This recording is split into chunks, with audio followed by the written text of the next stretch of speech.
Hello students, Vikram academy RJ के class 12th की physics के रिवीजन बैच में आपका बहुत बहुत स्वागत है।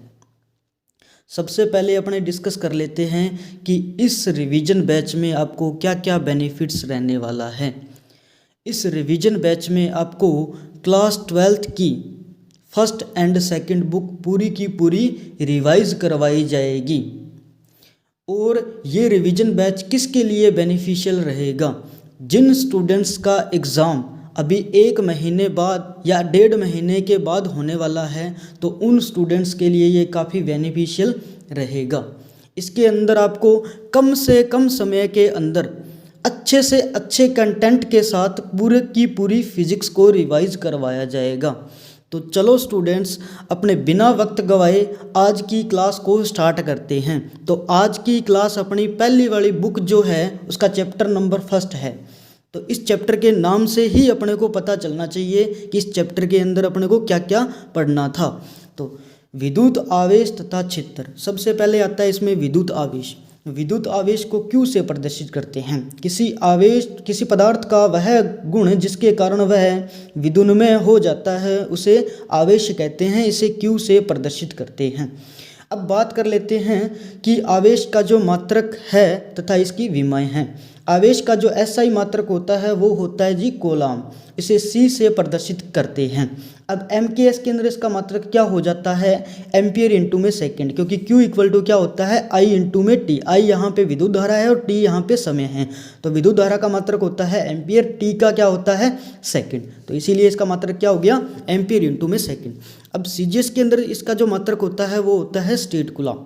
तो एक कूलाम के अंदर कितने स्टेट कूलाम हो सकते हैं? तो 3 गुणा में 10⁹ स्टेट कूलाम हो सकते हैं। अब विद्युत आवेश का सबसे बड़ा मात्रक होता है फेराडे। एक फेराडे के अंदर होता है 96,500 कूलाम। अब विद्युत आवेश की जो विमा है इसको आपको कैसे याद करना है? जैसे अपने किसी का मोबाइल नंबर याद होता है उसी तरीके से आपको ये विद्युत आवेश की जो विमा है या इलेक्ट्रोस्टैटिक्स के अंदर जितनी भी विमाएं आ रही है वो अच्छे से याद हो जाएगी। ट्रिक मैं बता देता हूँ कि क्या है इसकी ट्रिक। तो ट्रिक को याद रखने के लिए क्या करना है? MLTA बना लेना है। MLTA बना के ऊपर उसकी घातें लगा देनी है और उसको आप मोबाइल नंबर की तरह याद करना है। जैसे 0011 0011 0011 ऊपर आप उसके घातें लगा दो। तो आवेश एक अदिश राशि है। विद्युत आवेश 2 प्रकार के होते हैं, धनावेश और ऋणावेश। अब एक समान आवेश क्या करते हैं? एक दूसरे को प्रतिकर्षित। जैसे कि Q इधर है तो Q इधर है, तो ये दोनों आपस में क्या करेंगे? एक दूसरे को प्रतिकर्षित करेंगे, रिपेल करेंगे। ऐसा ही विपरीत आवेश एक दूसरे को क्या करते हैं जी? आकर्षित करते हैं। अब अपने को ये भी पता होना चाहिए कि आवेश अगर किसी बॉडी के ऊपर फैला हुआ है तो टोटल आवेश कैसे मिलेगा? तो आवेश के योज्यता के नियम से। तो Q जो बनेगा टोटल वो क्या कैसे मिलेगा अपने को? Q1 + Q2 + Q3 + Qn, जितना आवेश उस बॉडी के ऊपर मौजूद है।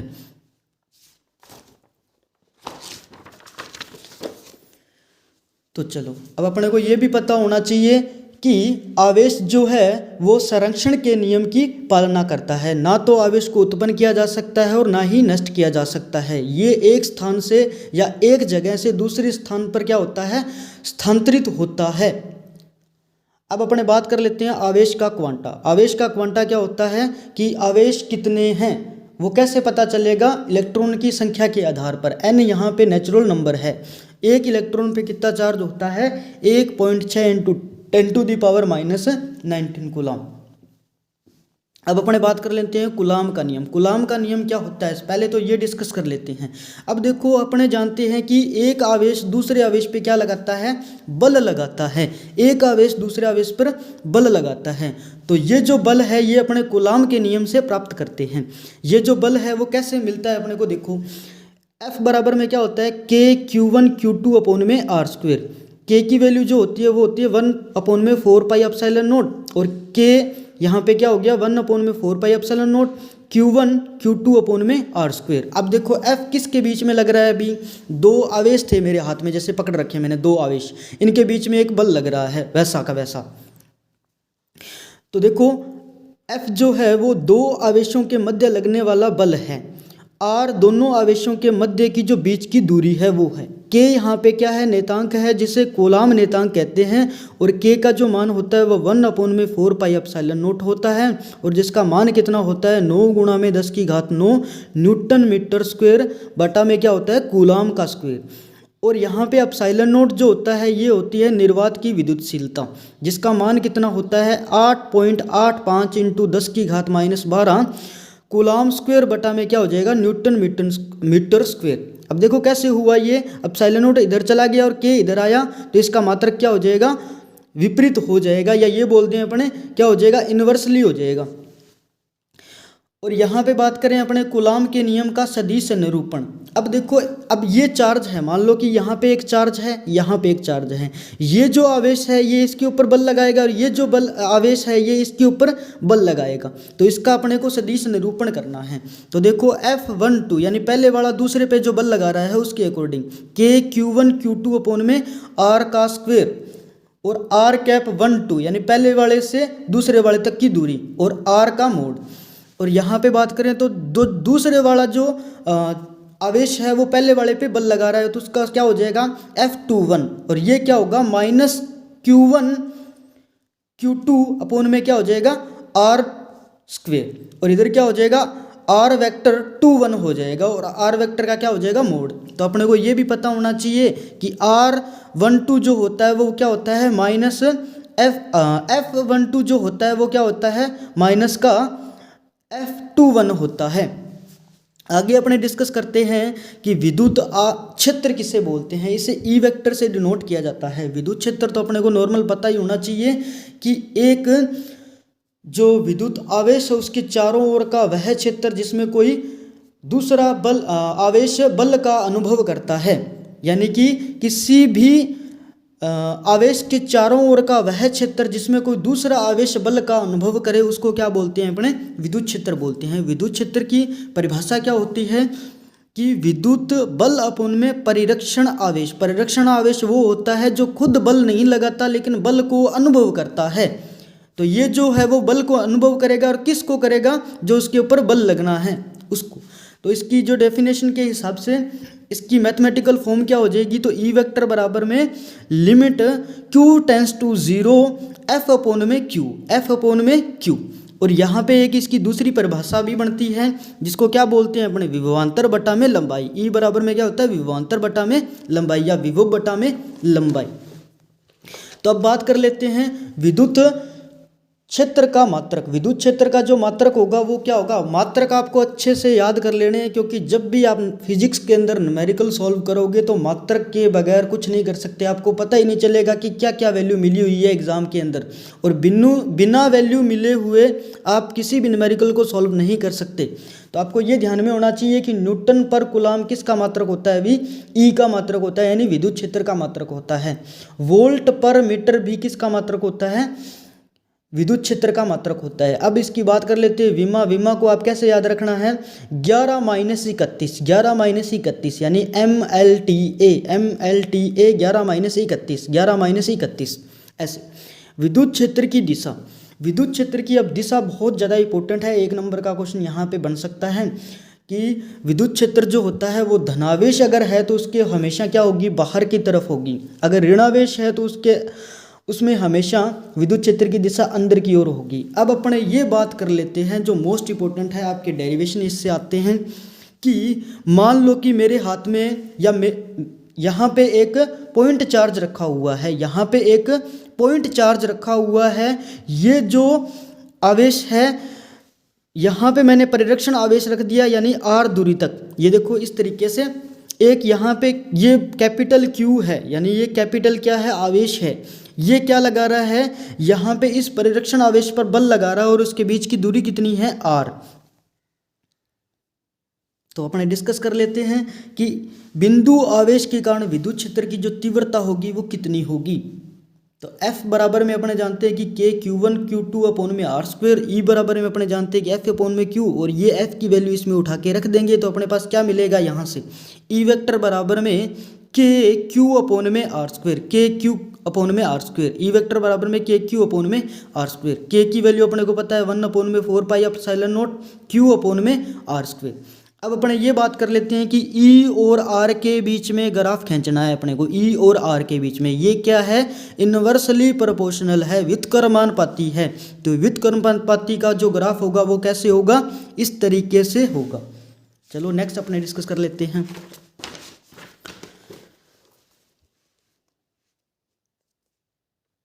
अब विद्युत बल तथा गुरुत्वीय बल की साम्य अवस्था, ये क्या होता है जी, कि जो विद्युत बल है और जो गुरुत्वीय बल है वो दोनों क्या होते हैं, साम्य अवस्था में होंगे तो इन दोनों की वैल्यू क्या होगी, बराबर होगी। अब अपने बात कर लेते हैं विद्युत फ्लक्स की। विद्युत फ्लक्स देखो क्या होता है कि किसी पृष्ठ के अंदर गुजरने वाली विद्युत बल रेखाओं को विद्युत फ्लक्स बोला जाता है। तो देखो ये इसका सूत्र क्या होता है, E vector dot A vector, जब भी डॉट प्रोडक्ट हटता है तो कोस थीटा आता है, तो इसके बराबर क्या हो जाएगा, ई ए कोस थीटा। अब अपने बात कर लेते हैं इसके मात्रक तथा विमा की। इसका मात्रक भी याद रखना है अपने को, क्या हो जाएगा, न्यूटन मीटर स्क्वायर पर कूलम। देखो यहाँ पे ये एरिया है और ये क्या है अपने पास, विद्युत क्षेत्र, ठीक है। तो विद्युत क्षेत्र के हिसाब से इसका मात्रक क्या हो जाएगा, न्यूटन मीटर स्क्वायर अपॉन में सी कूलम। एक इसका मात्रक क्या हो जाएगा, वोल्ट इनटू में मीटर, क्योंकि यहाँ पे देखो वोल्ट पर लेंथ होती है ना, यहाँ पे वोल्ट पर मीटर और इधर क्या है, मीटर स्क्वायर। तो 1 मीटर से मीटर कट गया तो यहाँ पे क्या आ गया, वोल्ट इनटू में मीटर। अब अपने बात कर लेते हैं इसकी विमा की।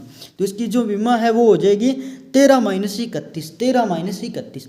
अब देखो विद्युत द्विध्रुव किसे बोलते हैं, विद्युत द्विध्रुव उसे बोलेंगे दो आवेश जो परिमाण में समान होंगे, यानी उनकी क्वांटिटी सेम होगी, ठीक है, और उनके ऊपर जो चार्ज है ना वो एक के ऊपर प्लस होगा और एक के ऊपर माइनस होगा। जैसे यहाँ पे मैंने माइनस दे दिया तो यहाँ पे क्या है, प्लस है। विपरीत आवेश होंगे उसके ऊपर, उनके बीच की दूरी हमेशा कितनी रहेगी, 2a। उनको बोलते हैं विद्युत द्विध्रुव।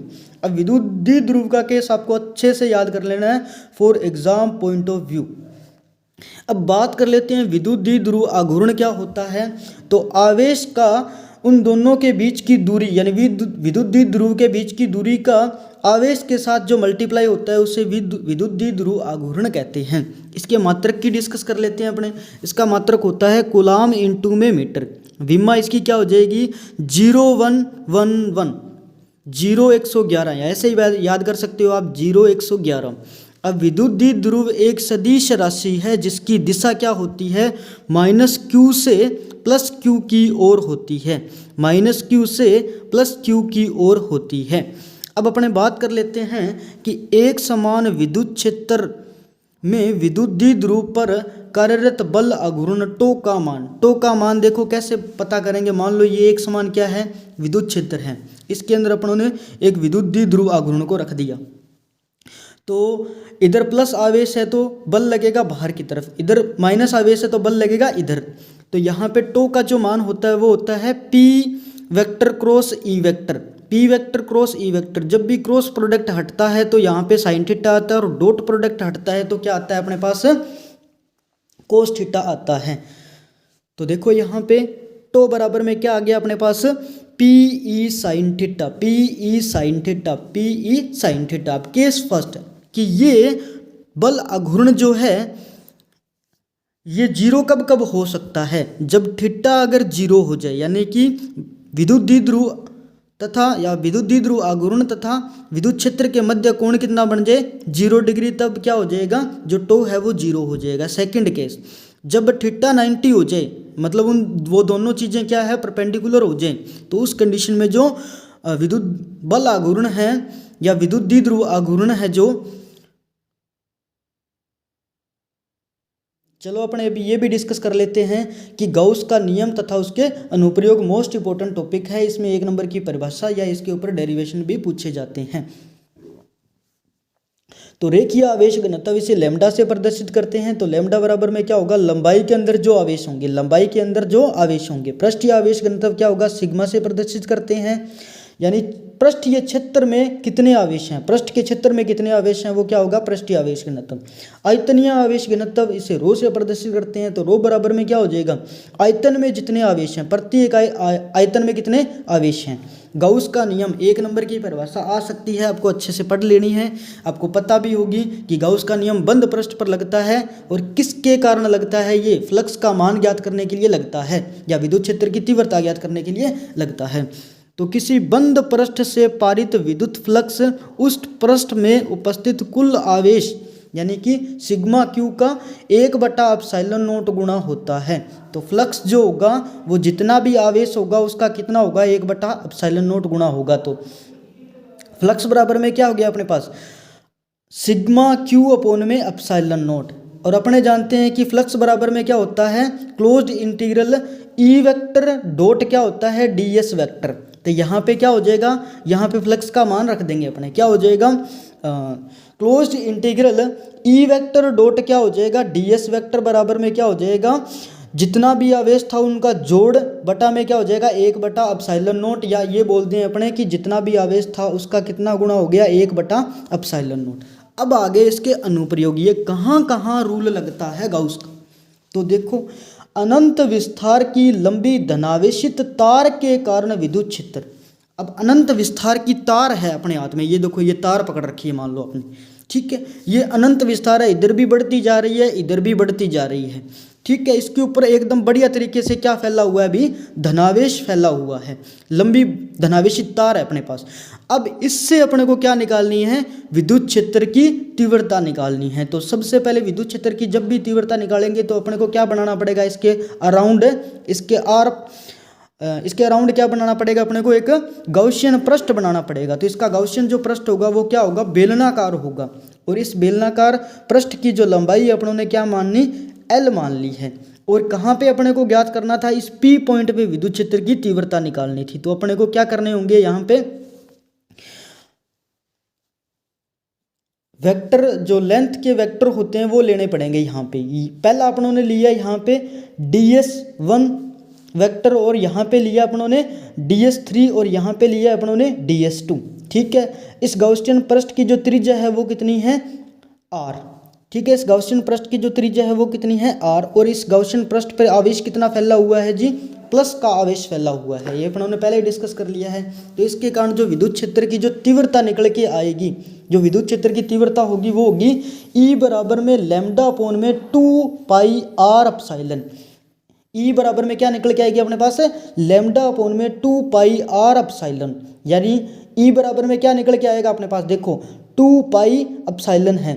तो अगर मैं इसके ऊपर 2 का ऊपर गुणा करता हूँ और 2 का नीचे करता हूँ तो ये क्या हो जाएगा 2 दूना 4 πε0। तो ये क्या हो गया के ऊपर भी 2 पड़ा है तो क्या हो जाएगा 2k लैम्डा अपॉन में r 2k लैम्डा अपॉन में r। अब बात कर लेते हैं इसके वेक्टर फॉर्म की। तो ई वेक्टर बराबर में क्या हो जाएगा 2k lambda by r vector 2k lambda by r vector. Lambda यहाँ पे क्या है रेखीय आवेश घनत्व क्योंकि एक रेखा के ऊपर या एक लंबाई के ऊपर आवेश जो फैला हुआ है। अब बात कर लेते हैं ई और आर के बीच में ग्राफ। ई और आर के बीच में जो ग्राफ होगा वो क्या बनेगा व्युत्क्रमानुपाती का बनेगा। और ई और लैम्डा के बीच में ग्राफ की अगर बात करें तो ये क्या है समानुपाती का ग्राफ बनेगा। अब अपने बात कर लेते हैं गाउस के पृष्ठ के दूसरे अनुप्रयोग की।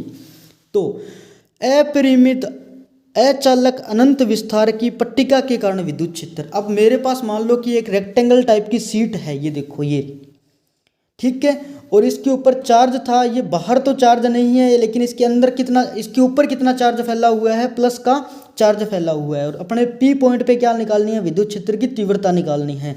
और ये जो पृष्ठ है ये बनाना पड़ेगा अपने को गॉसियन पृष्ठ इसके ऊपर ठीक है। तो इसके ऊपर भी पृष्ठ क्या बनेगा बेलनाकार बनेगा एक इधर बनेगा एक सेंटर में बनेगा इसकी ठीक है।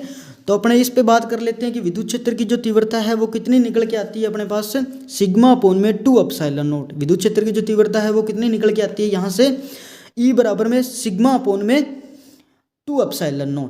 अब अपने ये भी बात कर लेते हैं इसका वेक्टर फॉर्म क्या होगा। तो E वेक्टर बराबर में होगा सिग्मा अपॉन में 2ε0 और n कैप होगा।